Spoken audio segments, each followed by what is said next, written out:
नमस्कार दोस्तों, मैं स्मित मिश्रा स्वागत करता हूं एक बार फिर से आप सभी का एमजेटी एजुकेशन में। दोस्तों, पुतिन ने स्टार्ट कर दिया है ब्लैकमेल करना।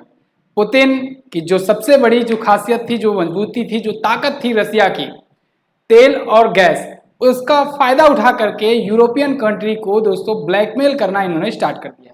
साथ ही साथ अंग्रेजों की ही रणनीति अपना करके, अंग्रेजों में ही फूट डालो राज करो वाला नीति अपना करके ये अपना खेल खेलना स्टार्ट कर दिए हैं। तो आज की वीडियो में हम लोग डिटेल में समझने वाले हैं कि किस प्रकार से रसिया ब्लैकमेल कर रहा है तेल और गैस को लेकर के।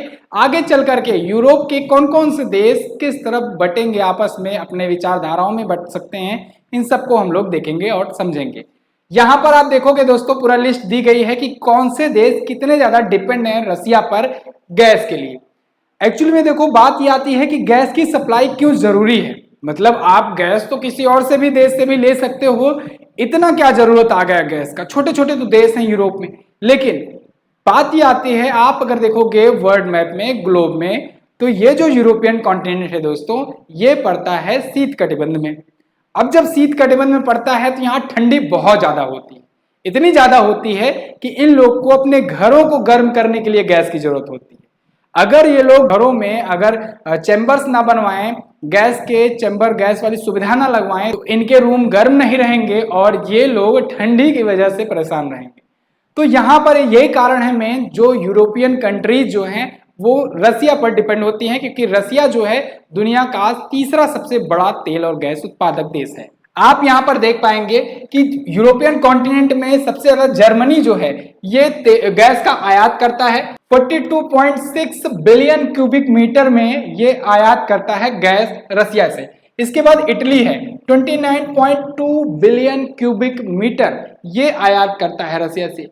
इसके बाद बेलारूस है, तुर्की है, नीदरलैंड है। बेलारूस तो मान लो इसकी फ्रेंडली कंट्री है रसिया की, ठीक है ना। हंगरी है, कजाकिस्तान, पोलैंड, चाइना, जापान, ये सभी देश हैं जो रसिया की गैस पर डिपेंड।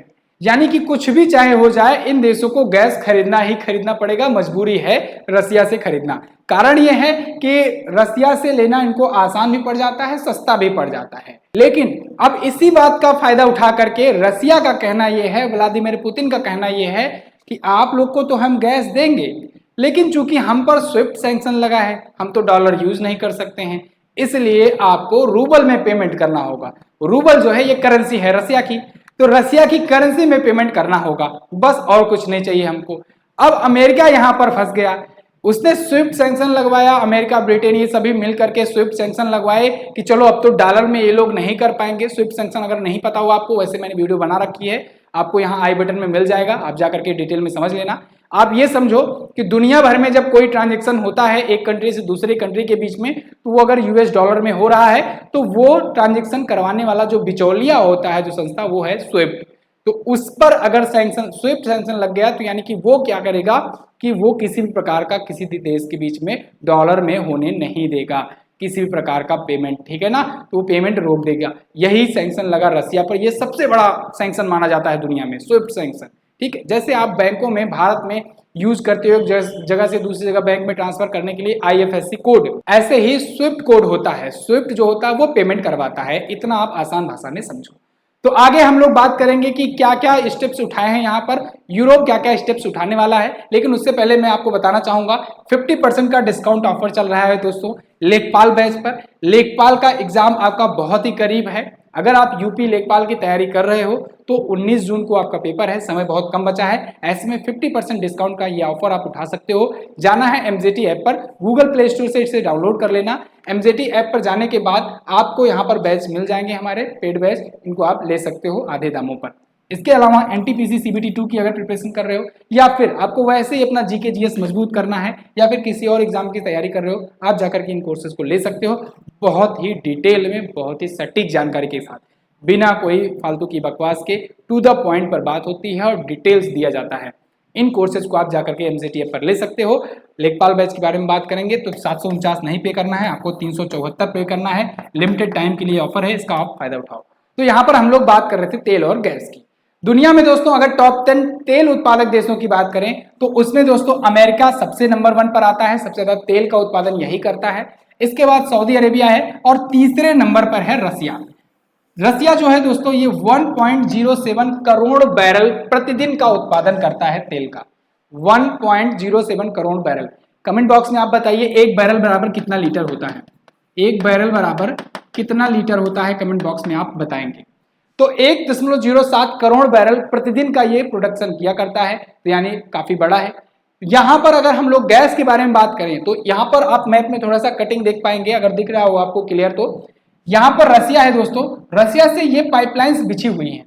ये पाइपलाइंस अगर आप देख पाएंगे दोस्तों तो यहां पर देखिए पोलैंड को जाती है, जर्मनी को जाती है, यूके को भी जाती है, इटली को भी जाती है, इटली में भी पूरा है, बुल्गारिया, बहुत सारे कंट्रीज में जाती है रसिया से पाइपलाइन। इसमें से कुछ पाइपलाइन तो यूक्रेन से होकर के जाती हैं। तो यहां पर देखो रसिया का जो है ना, रसिया का पूरा आधिपत्य है इधर, समझ लो। बड़े आसानी से ये पाइपलाइन, गैस पाइपलाइन जो गई हुई हैं, इनकी वजह से बहुत ही आसानी से और कम दामों में, कम दाम बोले तो कि आने ले जाने में खर्चा इसका कम दाम में ये पहुंचा देता है आयोलर गैस। अगर मान लो यही अमेरिका से लेते तो वर्ल्ड मैप में अगर आप देखोगे तो अमेरिका जो है वो अलग कॉन्टिनेंट में है, वहां से अगर गैस पाइपलाइन बिछाई जाएगी तो ज्यादा कॉस्टली हो जाएगी। ये दिक्कत है जर्मनी की और चीजों की, मतलब जो गैस जो तेल जितने का मिलना है। जैसे फॉर एग्जांपल आप समझो, जैसे आप अमेजन से कोई चीज मंगवाते हो तो कोई बड़ी चीज महंगी चीज मंगवा रहे हो तब तो चलो चल जाता है, जैसे मोबाइल हुआ या बड़ी चीजें हुई महंगी हुई 10,000 12,000 तक के, उसमें तो फ्री डिलीवरी रहता है, पहुंचा जाते हैं, कोई दिक्कत नहीं होता। अब मान लो अगर आपको एक पेन मंगवानी है, एक पेन छोटी सी पेन 10 रुपए की या 20 रुपए की, तो क्या अमेजन जो है वो 10 रुपए की पेन आपके घर तक भेजेगा सिर्फ 10 रुपए में? नहीं, उसको दोस्तों डिलीवर करने के लिए डिलीवरी चार्ज लगाएगा जरूर, उसको चाहिए। या तो आप वो पेन पूरा बंच में लो, कई पैकेट के साथ लो, तब वो डिलीवरी चार्ज फ्री करेगा। अगर आप एक या दो पेन लेना चाहते हो तो फिर उसके पास उसकी भी मजबूरी है, क्योंकि उसको पहुंचाना है वहां तक उस प्रोडक्ट को, इस वजह से वो डिलीवरी चार्ज अपना लेगा। तो डिलीवरी चार्ज ही इतना लग जाएगा कि आपको लगेगा यार 10 रुपए की पेन के लिए हम 59 रुपए डिलीवरी चार्ज दे रहे हैं, क्या मतलब हुआ। यही कारण पड़ जाएगा यहाँ पर। अगर जर्मनी हुआ या फिर इटली हुआ, देखिए यूके उतना तो नहीं लेता है, उतना डिपेंड नहीं है, 5% ही डिपेंड करता है रसिया पर। लेकिन जर्मनी वगैरह अगर अब बात करेंगे, इटली, जर्मनी, ये सब बहुत बड़ी मात्रा में गैस लेते हैं, इंपोर्ट करते हैं रसिया से, तो इनको बड़ा दिक्कत हो जाएगा, क्योंकि इनको ये चीजें अमेरिका से मंगानी होगी और आने ले जाने का कॉस्ट बहुत ज्यादा हो जाएगा पाइपलाइन का, तो इस वजह से कॉस्ट बढ़ जाएगी। अब ऐसे में इन कंट्रीज के पास दो ही ऑप्शन है, या तो दोस्तों ये बंद करें व्यापार, अमेरिका से लें महंगे दामों में, सऊदी अरेबिया से लें और महंगे दामों में, या तो ये रूबल में लें, रूबल में परचेज करें, जो कि रसिया चाहता है। अगर रूबल में परचेज होने लगा, वैसे ही स्विफ्ट सैंक्शन का कोई मतलब नहीं रह जाएगा। स्विफ्ट सैंक्शन लगाया था अमेरिका ने और ब्रिटेन ने, ये सोच करके अब तो इसकी इकोनॉमी तबाह हो जाएगी, रोड पर आ जाएंगे और जनता जब बहुत ज्यादा आक्रोश करने लगेगी, श्रीलंका जैसी या और भी जैसे देशों की हालत है वैसे हो जाएगी रसिया की, तब फिर इनको आराम से मरवा दिया जाएगा, कुछ भी किया जाएगा। लेकिन यहाँ पर व्लादिमीर पुतिन निकले स्मार्ट, इन्होंने पहले से प्लानिंग कर रखी थी। 2014 में ही जब इन्होंने क्रीमिया पर कब्जा किया, जब इनको G7 से हटाया गया, उसी टाइम ये समझ चुके थे। उसी टाइम पर इन्होंने अपना पेमेंट सिस्टम इन्होंने शुरू कर दिया। इसके अलावा ये गोल्ड का स्टोरेज शुरू कर दिए बढ़ाना। गोल्ड एक ऐसा धातु है दोस्तों, समझ लो कि वो हमेशा से ही, जब से आप समझ लो मानव जीवन आया हुआ है, गोल्ड का चमकना कम नहीं हुआ कभी। तो गोल्ड का स्टोरेज ये शुरू करना शुरू किए और डॉलर को कम करना शुरू किए, डॉलर का स्टोरेज कम करना शुरू किए, डॉलर पर डिपेंडेंसी कम करना शुरू किए और अब रूबल को मजबूत करने पर लगे हुए। अगर हम लोग बात करें दुनिया भर में कि किस प्रकार से दोस्तों ट्रांजेक्शन हुआ करते हैं, उनमें कौन कौन सी करेंसी ज्यादा है इफेक्टिव, तो उसमें यूएस डॉलर जो है सबसे ज्यादा मजबूत है। ऑब्वियस सी बात है, दुनिया भर के 40.51% के ट्रांजेक्शन जो होते हैं स्विफ्ट के जरिए होते हैं और फिर यहाँ पर यूएस डॉलर आता है चर्चे में। यूरो से भी बहुत सारे ट्रांजेक्शन होते हैं 36.65% का, ठीक है। और इसके बाद फिर दोस्तों पाउंड स्टर्लिंग जो है उससे भी होता है, और चाइना का युआन है, जापानी येन है, बहुत सारे देशों के हैं। रूबल की अगर बात करेंगे तो 0.21% का जो ट्रांजेक्शन होता है वो रूबल में होता है, लेकिन ये अब धीरे धीरे बढ़ने वाला है।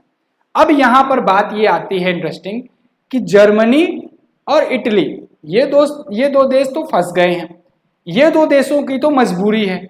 अब यूरोपियन यूनियन का ये कहना है कि हम रसिया से रूबल में व्यापार नहीं करेंगे किसी भी कीमत पर, लेकिन जर्मनी और इटली जो है इनका कहना यह है कि हमारी मजबूरी भैया, हम क्या करें।